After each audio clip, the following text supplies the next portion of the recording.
Hello and welcome to Global Eye. I'm Parikshit Luthra. Finance Minister Nirmala Sitharaman laid out 7 key priorities in Budget 2023. Inclusive development, infrastructure investments, unleashing potential, green growth, financial sector, youth power and reaching the last mile. Some of the big announcements: increasing capital investment outlay by 33% to 10 lakh crore, continuation of 50-year interest-free loans to state governments, highest ever capital outlay of 2.4 lakh crore for railways, 100 transport infrastructure projects, creating urban infrastructure in Tier 2 and 3 cities. On the fiscal consolidation front, the government is targeting fiscal deficit to be below 4.5% by 25-26. The government made changes to customs duties with the aim of achieving greater domestic manufacturing and higher exports. How do global think tanks and industry chambers view this budget? Will this increase FDI and more China +1 investments into India? We're now joined by Richard Rossow, Senior Advisor and Vadvani Chair-holder in US-India Policy Studies at CSIS. Also joining us is Alexander Slater, Managing Director at USIBS. Gentlemen, thank you very much for joining us. Rick, if I can begin with you, this was supposed to be a populist budget, an election budget, but do you think this is delivered on all fronts and will attract investments from abroad as well? Well, it feels to me like it was a fairly conservative budget.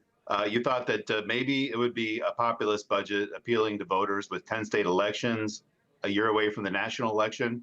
But the blowout spending programs that sometimes we've seen from the center or from state governments really weren't there, which is pretty good news. You know, at the same time, it's also a unique opportunity for India to draw in a lot of that investment that's been drawing away from China, you know, trying to secure a greater share of global supply chain investment. There were some elements in the budget that certainly contribute to that. But nothing that seems that it was kind of overridingly focused on those supply chain evolutions there. So it kind of fell in between. No big blowout spending for the elections coming up, but also relatively minor things in terms of trying to lure those investments from overseas. So pretty conservative, and I think most are viewing it as a pretty comfortable budget and one that has a lot of support. Right, Alexander. When it comes to the capex allocation, we saw a capital investment increase of 33%. The total capital investment would be 10 lakh crores. How do you see this? And do you feel that the implementation of this, the execution, would be key? Absolutely, Parikshit. It's great to be here. Nice to see you. Rick, good to see you as well. Thanks for having me on.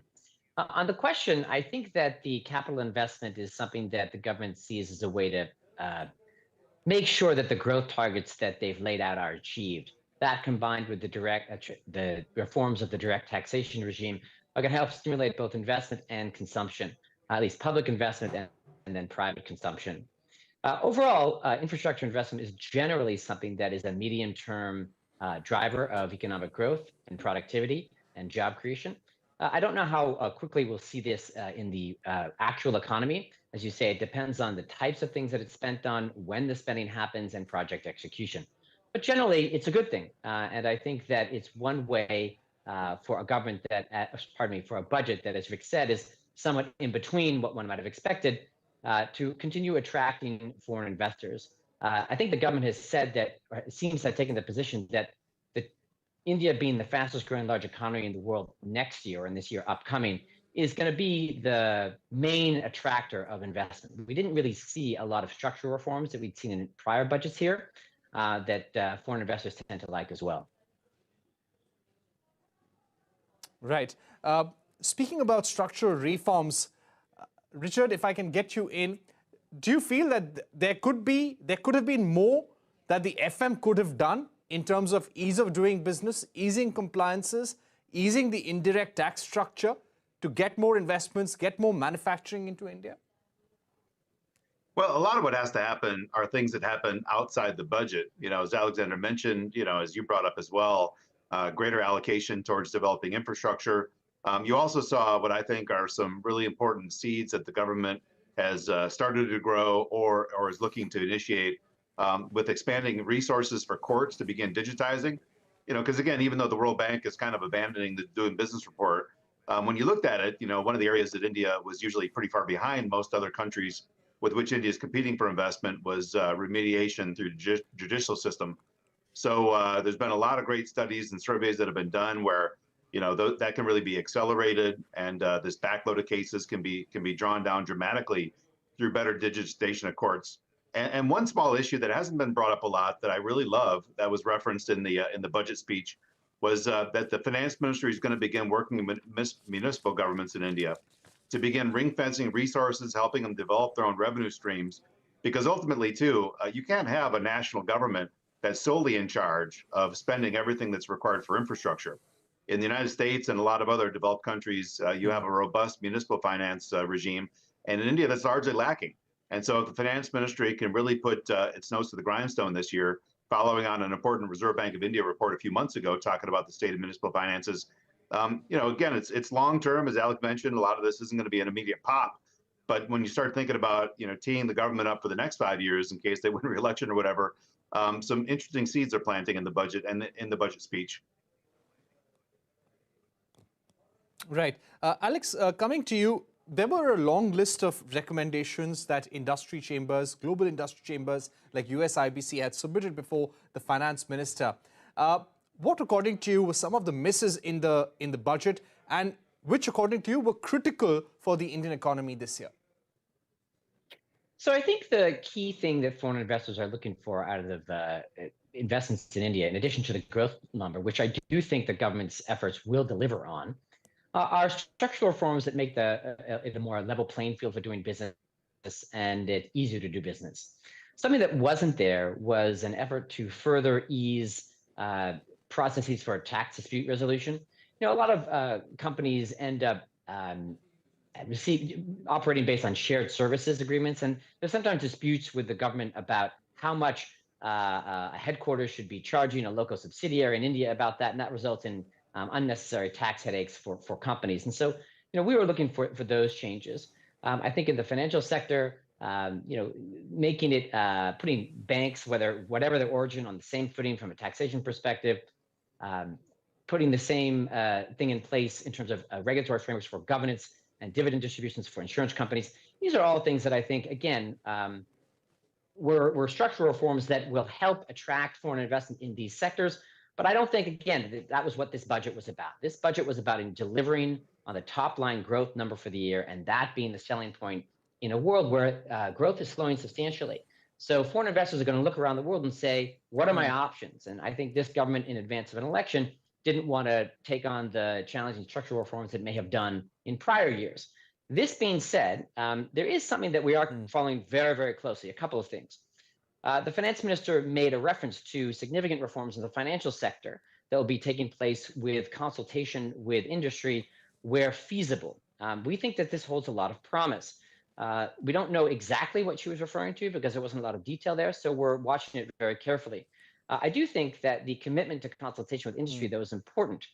We look for transparent, predictable, and consistent consultation with industry to make sure that all stakeholders are represented in the process and that the best policy comes out and we mitigate risks so that there's certainty given to those who are investing in India. Ultimately, I think this is an approach that should be expanded not merely to all sectors beyond the financial sector. So we'll be watching that closely. There are two other things that we're going to be watching closely as well. One is the data governance policy, where we hope that companies doing business in India, whatever their origin, have the same access to that data. If you look at the history of UPI, multinational companies have been integral to the spread of digital payments in the country and the uptake of UPI's usage. And then finally, this National Financial Registry, National Registry of Financial Information. Pardon me. We've got to make sure that private companies that hold a lot of this data take part in that, and that the government or that this new structure adequately leverages what they bring to the table so that it delivers a cutting-edge product. Okay, Rick, coming to you, you had also spoken about the need for lower tariffs on input goods. When we want to play a bigger role in global supply chains, there had been an expectation that inputs coming from China and other countries, the tariffs should be reduced so that India can have a strategic advantage in terms of exports. How do you think the government did when it came to rejigging the customs duties on a range of products? Well, I mean, if you're in a couple of sectors that were specifically targeted, if you're involved in the fisheries industry or something related to lab-grown diamonds or cell phones or TV panels, you did pretty well, right? You saw some reductions in terms of inputs that are critical for those sectors. Similarly, you still have a strain of I think, protectionism, not as strong in this budget as we've seen in previous years.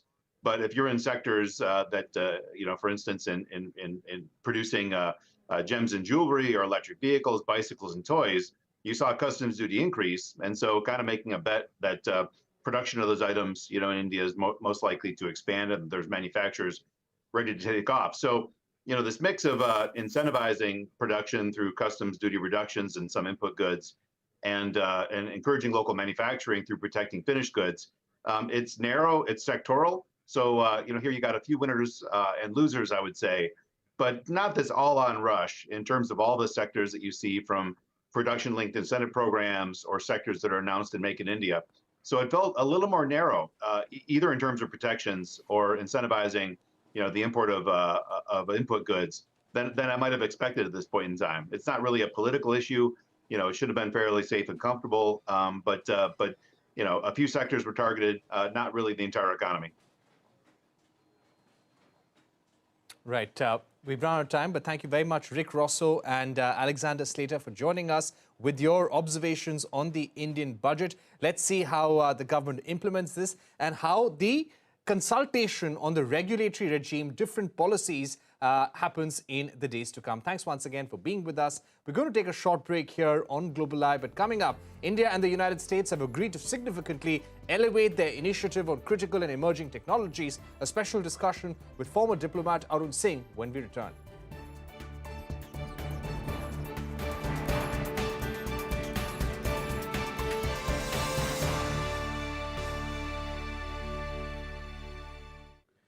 Welcome back. You're watching Global Eye. India's National Security Advisor Ajit Doval and US NSA Jake Sullivan held a crucial meeting in Washington, D.C.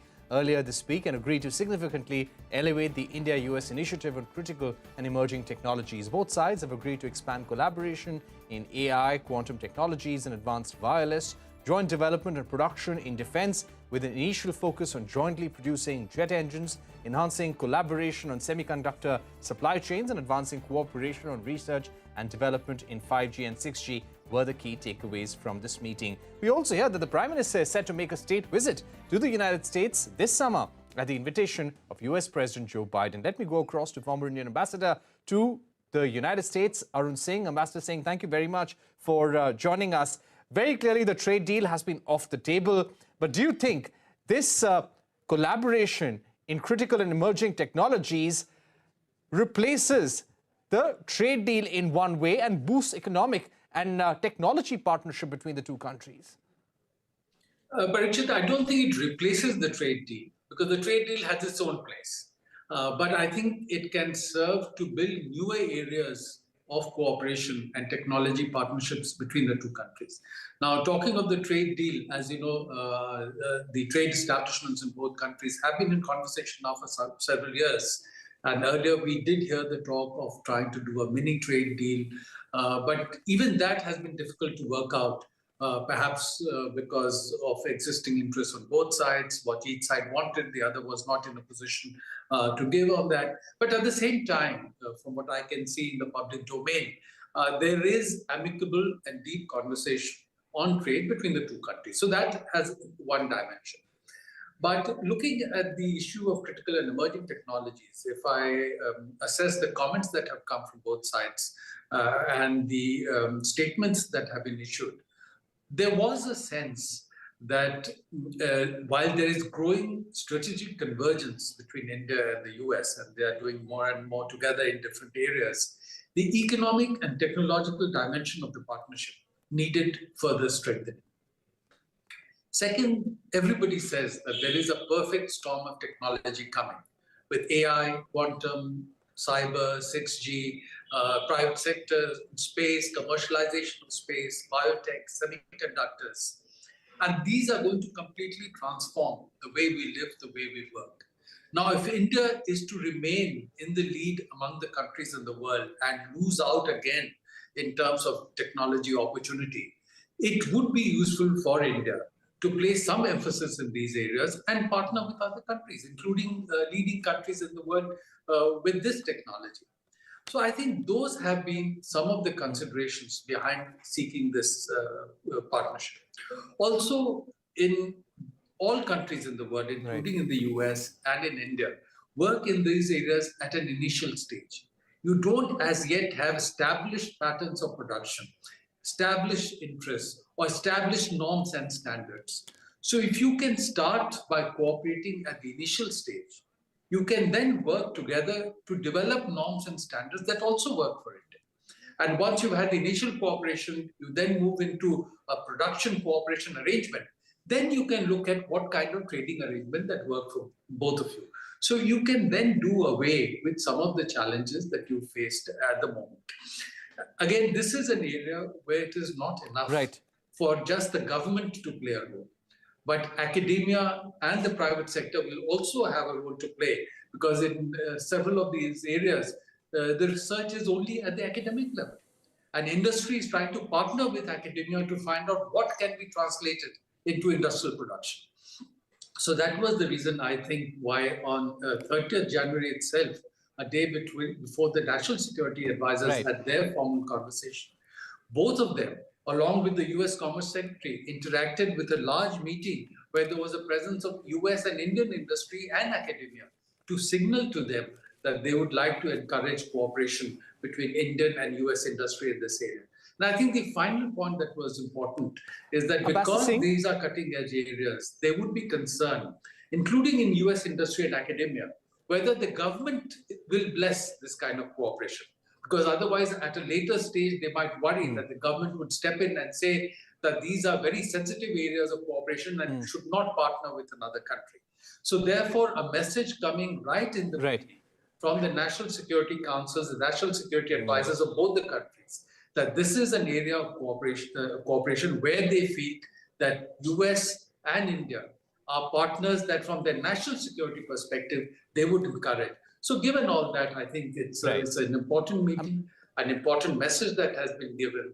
And again, if you recall, one major step in India-US Ambassador Singh, if I may ask you about the Defense Industrial Cooperation Roadmap.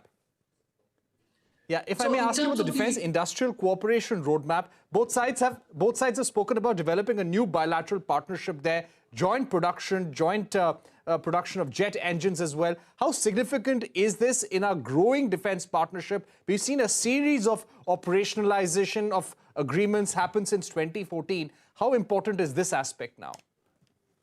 So defense cooperation is certainly a growing area of cooperation between India and the US. Now, till 2008, when we had done the Civil Nuclear Cooperation Agreement with the US, India had hardly bought any defense supplies from the US. By now, we have contracted to buy more than $20 billion worth of defense supplies from the US. Now, if you look at, for example, military exercises, the US does more military exercises with India than with any other country outside NATO. And India does more military exercises with the US than with any other country. And you have army exercises, navy exercises, air force exercises, tri-services exercises, special forces exercises. So you're building capability and capacity with that. And also India has done a series of what are called foundational agreements in terms of logistics support, communication security, in terms of sharing geospatial information. So defense cooperation potential is certainly building up, but where it has been lagging so far in terms of partnership in defense technology. And I think a message is sought to be sent through this meeting, and a reference there with the potential for partnership, not yet formalized, because clearance is still awaited from the US, potential for partnership in jet engine technology. If that goes through, then certainly it will take the defense technology partnership to another level.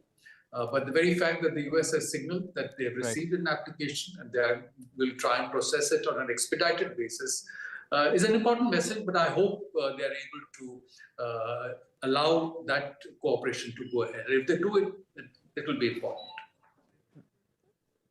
Right. Ambassador Singh, the other big question, both sides have called this the next big thing in India-US ties. President Biden, while describing this meeting, has said that this will pave the way for democratizing technology, the technology environment. Tell us how this is important, how this agreement on critical and emerging technologies with India is important for the United States right now. So first, if you look at the bilateral relationship aspect, we did this next steps in strategic partnership with the US in 2004, and which was the first major agreement done after our nuclear test in 1998 and the sanctions that the US had imposed on India in 1998.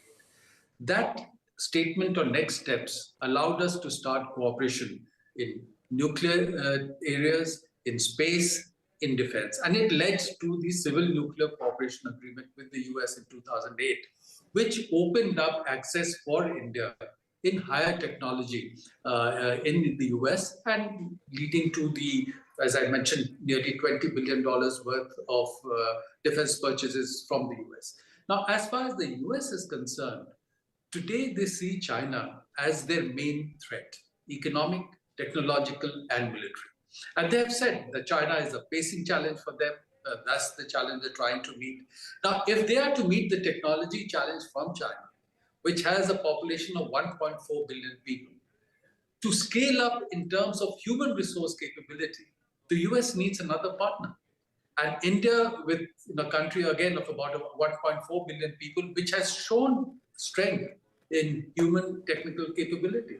If you look at the US, number of H-1B visa holders from India, people working in tech industries, CEOs of leading companies in the US of Indian origin, a large amount of R&D work being done in India for US companies. So they see India as a country that has the potential for being a partner for the US, which would be useful for the US for itself in meeting the China challenge. So that's the advantage from their point of view. And of course, from India's point of view, this kind of cooperation will enable us to leverage partnership in higher technology areas where work is also starting in India, and it will be of benefit to India.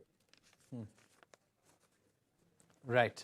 We've run out of time, but thank you very much, Ambassador Arun Singh, for putting that visit in perspective for our viewers. And let's see what happens when Prime Minister Modi visits the United States to meet President Joe Biden. And we will perhaps see the operationalization of some of the steps mentioned in the joint statement by both sides. Thank you very much for joining us. With that, it's a wrap on this edition of Global Eye. Thanks for watching. Goodbye.